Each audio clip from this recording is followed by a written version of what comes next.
Hepinize merhaba arkadaşlar. Bugün yanımda Okan var. Okan, ne söylemek istersin? Bugün kağıt oynayacağız arkadaşlar. 5 kağıdımız var. Çiftini Evet. bulan oynuyor. Çiftini Evet. bulan kazanır daha doğrusu. Her kağıttan 2 tane var. Bir tanesinden tek. Evet. Bir tanesi tek oluyor. 5 taneden biri tek. O zaman oyuna geçelim. Kağıdımızı kardık. Kağıdımızı koyuyoruz.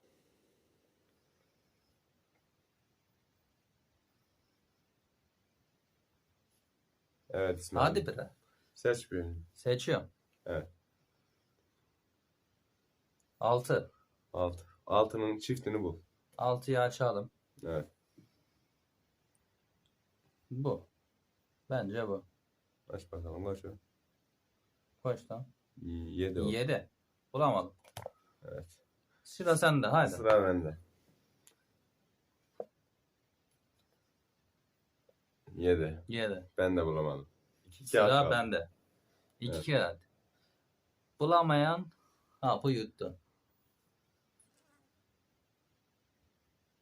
6. İsmail. Buldum. Ve oyunu İsmail Oyun kazandı. bitti. Teşekkür ederiz. İsmail. Allah razı olsun. Gel tokalaşak.